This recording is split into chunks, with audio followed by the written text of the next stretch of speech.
Welcome back to this week's episode of the Campfire Series podcast. This is Curtain Call, where we're talking theater this week. We have a very special guest joining us today directly from the Broadway company of Hadestown. She's an original Broadway cast member. Please welcome Miss Kimberly Marable. Hi. My name is Kimberly Marable. I am currently, it's all relative, currently in the cast of Hadestown on Broadway, and the original Broadway cast, which is super exciting for me. I am one of the workers, and I also understudy Persephone as well as Fate 3, who's the accordion Fate, sings all the low notes. Right on. So how long have you been, so this show has been going on like since before Broadway, like had a run in Canada and at the National Theater. How long did you join the company right before it went to Broadway, or like how long have you been in the company? Yeah, so in terms of performing for an audience, I joined for the Broadway company. But my story goes back just a teeny bit before that. So I actually did a choreographic workshop before they went to London. So myself, Ahmad, who was also one of the original workers, as well as Jesse, who's one of the swings, were working on aspects of the choreography before they went to London. And I don't know how many productions you've seen in person or like videos of the show, but the role of the workers and the movement vocabulary of the workers greatly changed between Edmonton and London. And we were sort of a part of ushering that newness into what you now see on Broadway. How did you get involved with doing those like dance bits? Like how did you get in, like how did they find you, like the company? Yeah, so it's the same process. I had to audition, but I just knew that it was for a 2-week workshop. It wasn't for, I mean, we knew that they had aspirations to be on Broadway, and that they were going to be going to London. But this was specifically to develop the choreography as well as some new vocal arrangements for a lot of the songs. So yeah, I had to audition. I had to go to the dance hall, sing my songs, and they gave us sides at the time. Goodness, what did we sing? We sang "Way Down," Hadestown, one, um, and we sang "Chant," like the Mm. chorus. Yeah, and that was it.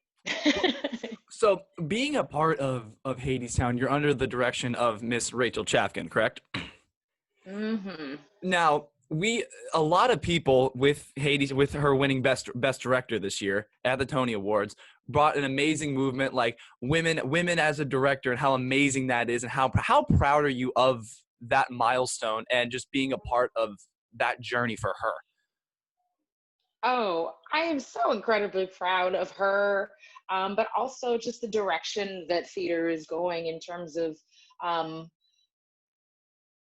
on the one hand, allowing more people to be at the table and be decision makers, but also people taking charge for themselves and, pulling up their own chair or making their own table when they're not invited to the party. And I truly believe that Rachel Chafkin is one of those people who she has a vision and she is going to make it happen, whether you say she can or you don't.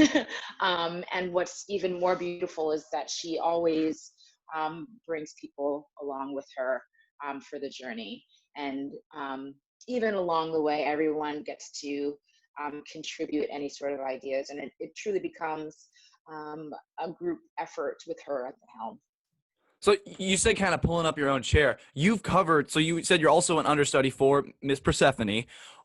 When you Yes. when you went on as Persephone, how do you make it your own? Like, do you take stuff that you see Amber do and like, ooh, I like that, or like, how do you make it original? Yeah, great question. So um, before I answer it, I do have to give a huge shout out to Rachel because she, yeah, Hey, girl. Because she is one of those rare directors who acknowledges immediately that I and other understudies, we are our own people and we have our own special sauce that we can bring to the party. And to try and imitate the person we are understudying is futile because they bring their own special sauce. So ultimately, what we are trying to do is take what we bring, our own skill set, our own personality, our own person, like spiritually, and marry that with what the story requires.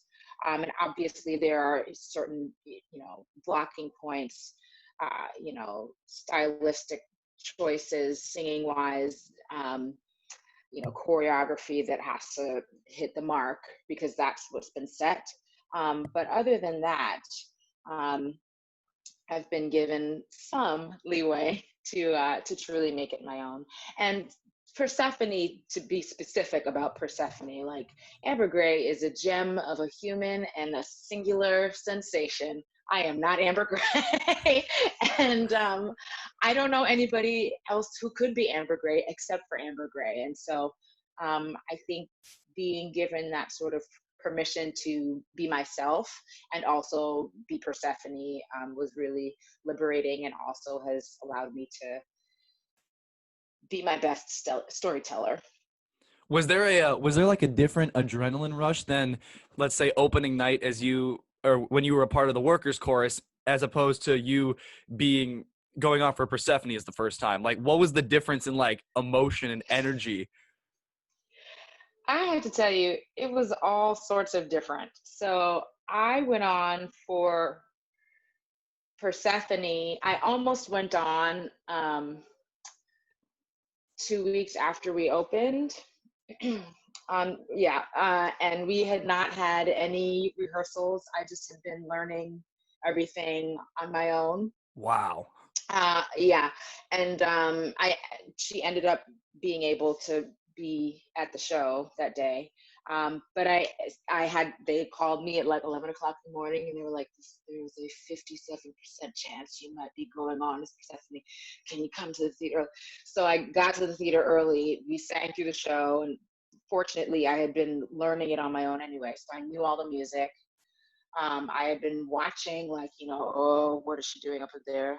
Okay, I'm gonna keep my head low. And okay, so if I had to go on May 1st of 2019, I could have. It wouldn't have been perfect, but I would have gotten through the show. I did end up going on 2 weeks later and had the benefit of the emergency rehearsal that I had before that matinee, as well as an additional understudy rehearsal that following week. And so to answer you directly, it was crazy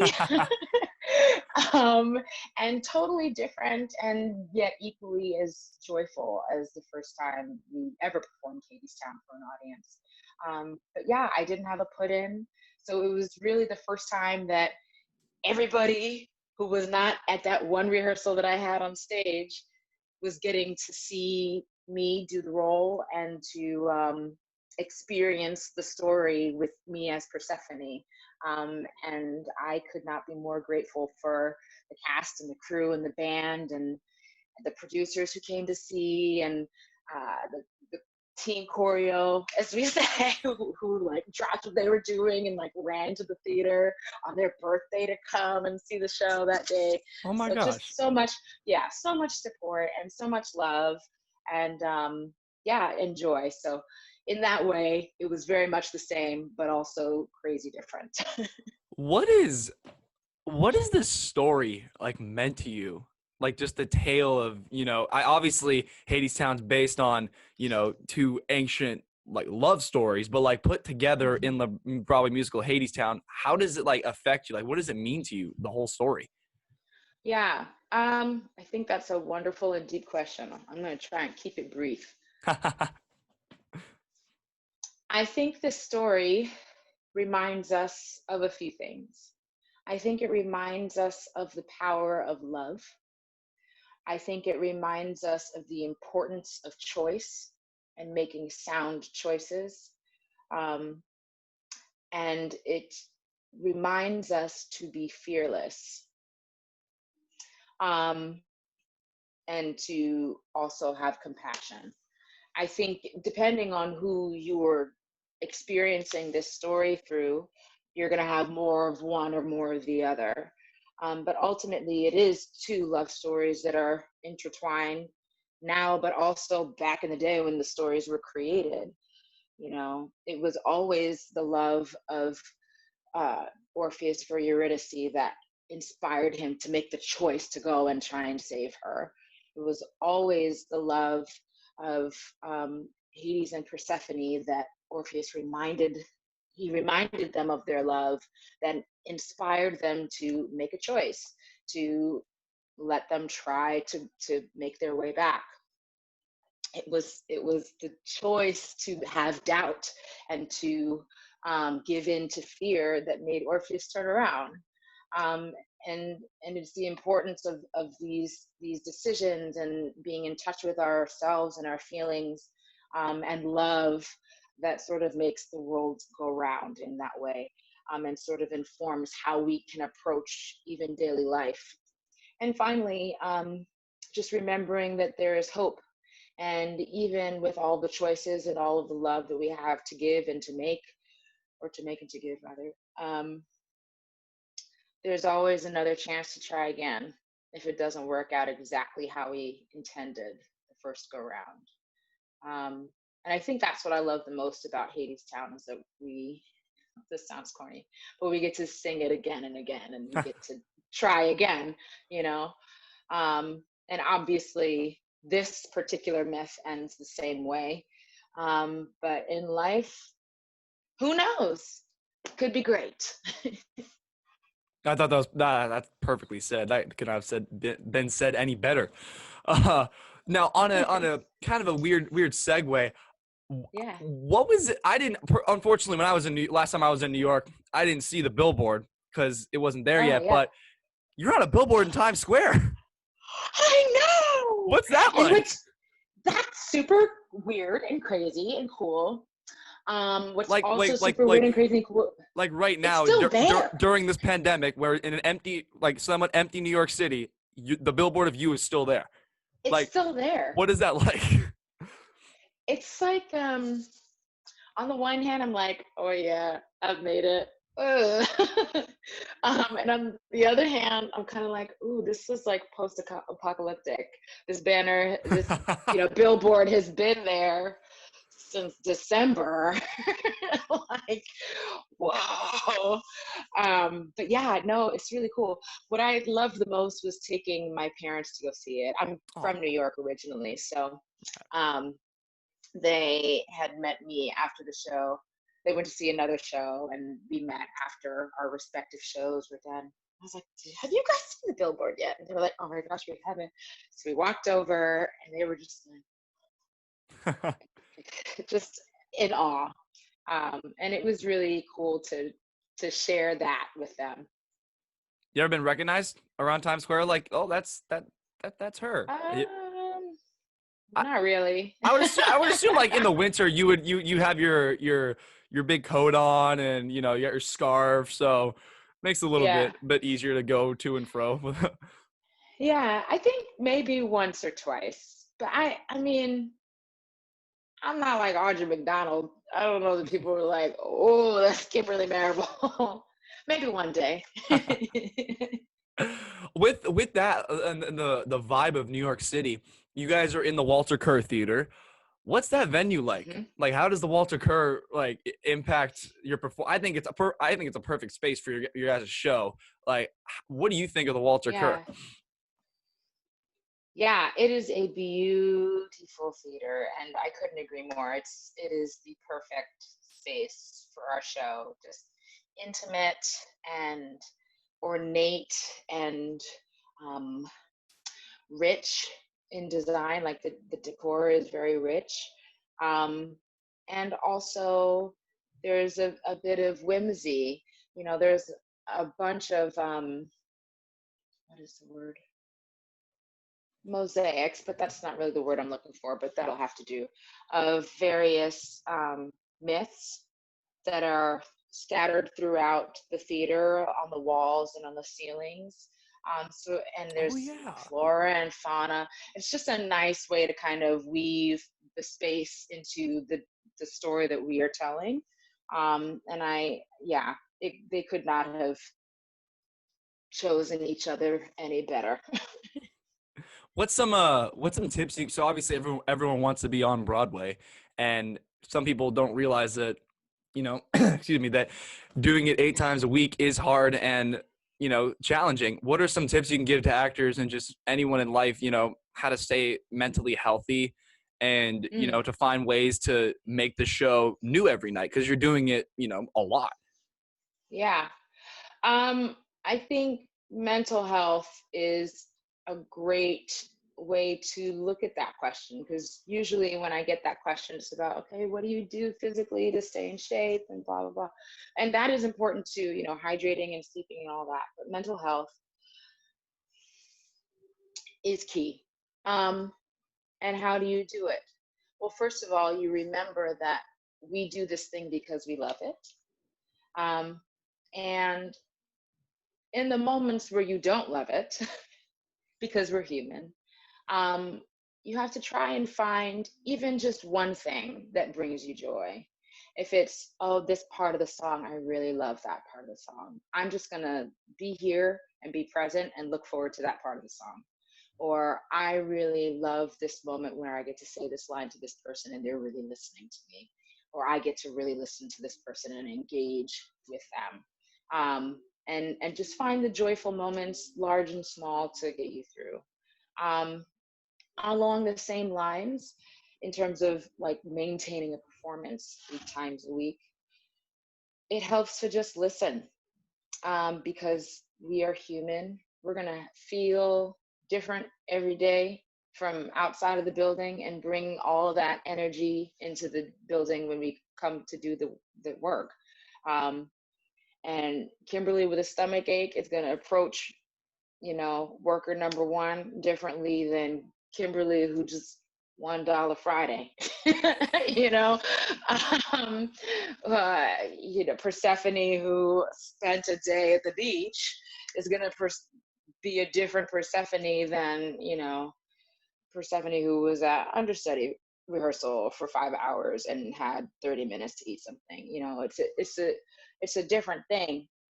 And equally, I can just be present and you and I can be doing a scene, and if I'm just listening to you, it's going to be different because you are having a new day, I'm having a new day. And those are some of the things that I look forward to. Lastly, this is a quote that one of the resident directors from The Lion King told us when I was in Lion King. And she said, every performance that you have is somebody's first show on Broadway and somebody's last show on Broadway. And they deserve equally to have the best show that you have to offer. So on the toughest of days, just remember that. Man, that's true. That hits. Yeah. That's don't it's that kind of like, don't make it, selfish. Think of the other people and think of their story and think of, like you said, what's going on in their day and how it's gonna, impact the performance. And Mm-hmm. man, give me a lot of good insight and like deep stuff. I love it. Yeah. So I with like your the shirt, by the way. oh, thank you. It was a birthday gift this year. Um, Yeah. I was trying to come see it this summer as a graduation gift. I was going to see it last summer, but we have a big family. We're trying to all agree on what show to go see. But Mm-hmm. with that being said, my family got into Hadestown because of the Tonys. And I'm like, Yes. I told you, what was Tony Day like for you?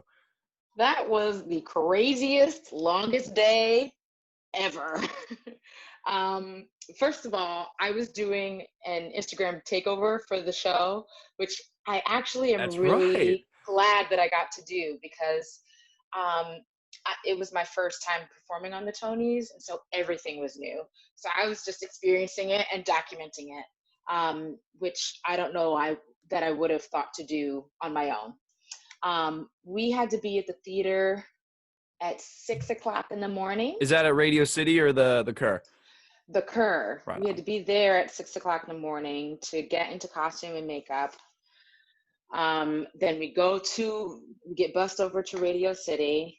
We did a dress rehearsal that was filmed of the entire broadcast, just in case like something goes awry during the live Right. broadcast, which was actually pretty cool. We got to see some of the other performances, and when we all arrived at Radio City, all of the buses kind of rolled in. It was a big Broadway block party. We had like us in our worker leathers, and then Beetlejuice over to the left, and then like prom in their gowns, and it was fascinating and very exciting. But yeah, so we did the total run through of the show, then had to get bussed back to the theater where we did a 3:00 matinee, or maybe it was at 2. Oh Whatever. my gosh, you guys did a show that day. Yes. And then Wow. after the show, we had like a quick 1 hour break to eat. I went back to Radio City because at that point they were letting people into the red carpet for the Tonys. And I wanted to see that. I want to see who was like, who's there? What are they wearing? Like all this exciting stuff. So I was fangirling for about 30 minutes and then found a snack. I was going to take a nap. Didn't happen. Then, yeah, got back into costume, makeup, touched up my hair. Because this is, sidebar, this is like the only show that I've ever been able to wear my own hair, which is nice. Oh wow. To not have to wear a wig. Yeah. Yeah. Except for Persephone, obviously. But yeah, as a worker, I don't have to like put in the pins and all that stuff. But yeah, so then got dressed, got bussed back to Radio City, and then we did the most epic opening number of all time. All of the nominated musicals performed. And then after that, we went to the waiting area and just watched in adoration as our peers won. one from our show, one from other shows, and it was a really inspiring night. Nice. And then we went and partied.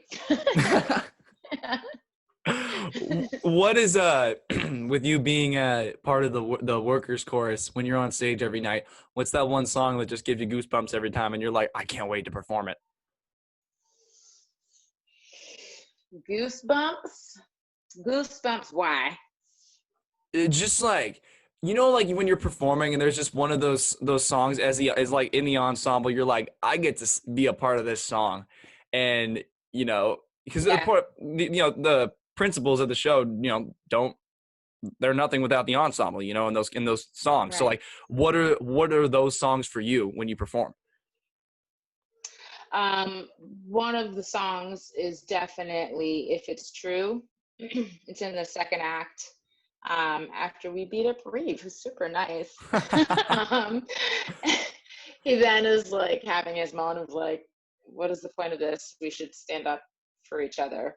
The harmonies are super cool. It's like very intense 5-part harmony under a song that has incredible lyrics about standing up for your fellow human, and forget the patriarchy. So I would say that's definitely emotionally one of the songs that gives me goosebumps. Yeah, I just love all the music. I think that's why I needed clarification. No, The yeah, music's great. 100%. I enjoy singing the whole show. No, 100%. With that being said, like, because the orchestra is on the stage, like the band, I guess we can say. Yeah. How close are you as an actor with them? Because they're involved in the show. Like, what's like the core? Like, are you close with them?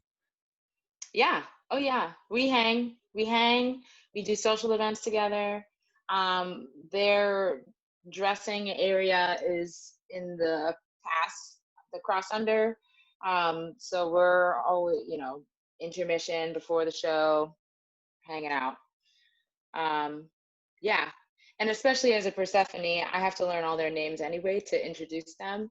So that's been a fun challenge, but also way to get to know the band and all the subs that come in. I got a couple more questions before we wrap up. What's Yeah. a silly stage door encounter you've had? Like just like a fun, Oh, a story you can share from stage door. a silly stage door? And any memory from stage door you want to share, whether it's silly, good, one where you're like, I'm tired, but hey guys, like one of those. I, I don't have a specific one. I have to say that my stage door experiences have all been really cool.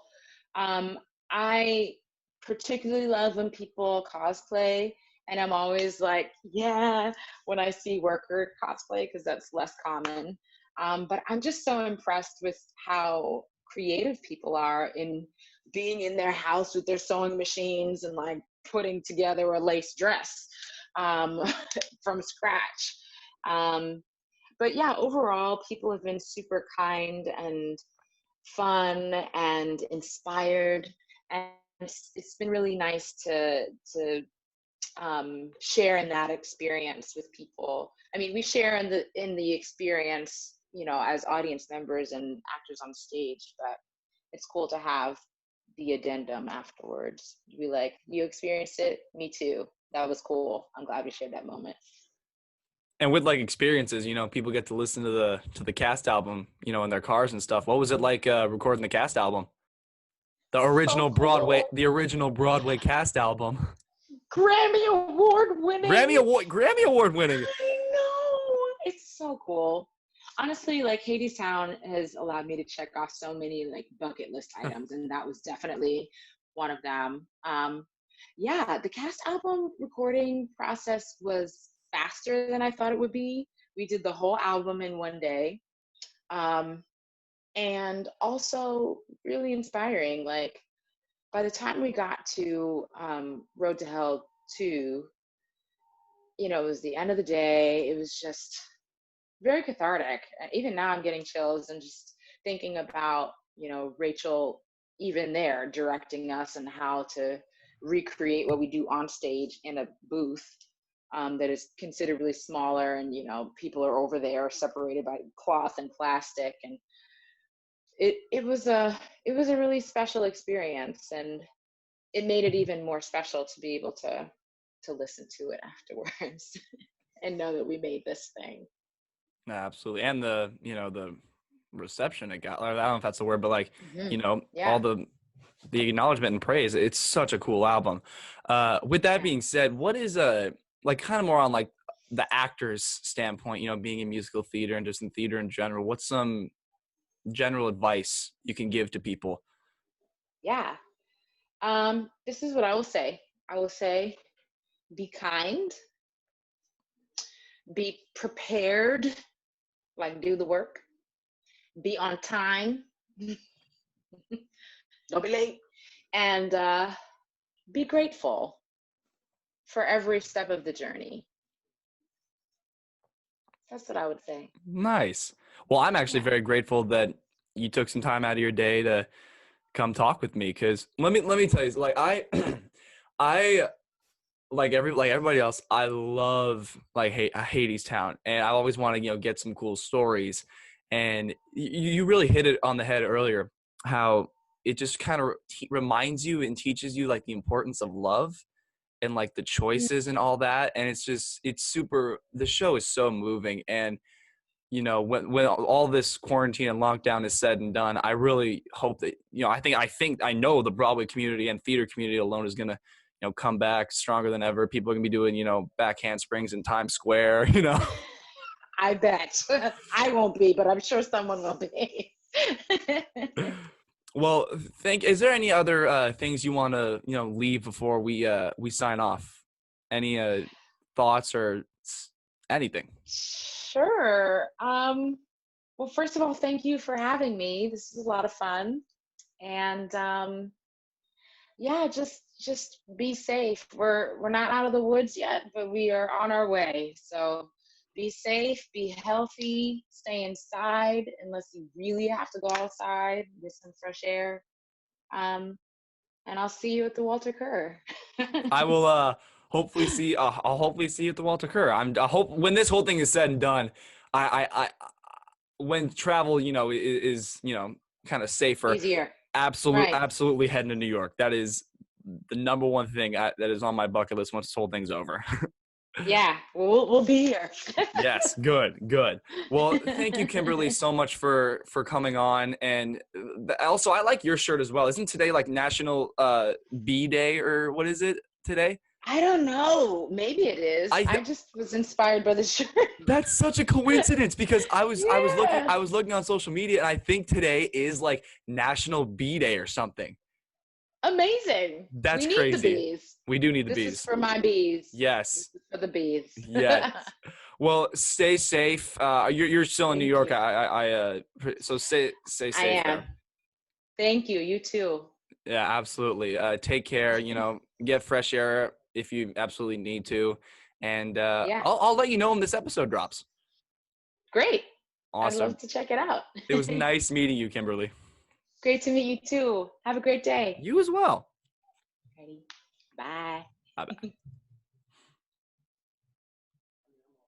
Thank you guys so much for tuning in. If you like what you're hearing, please tune in every Wednesday and every Thursday for all of our episodes on Apple Podcasts or YouTube. Feel free to like and subscribe to us on YouTube, and also to give us a rating and subscribe on Apple Podcasts. We'll see you every week on Wednesday and Thursday. We got some exciting guests coming up. But right here at Campfire Series Podcast, this is Logan SOFORENKO signing off.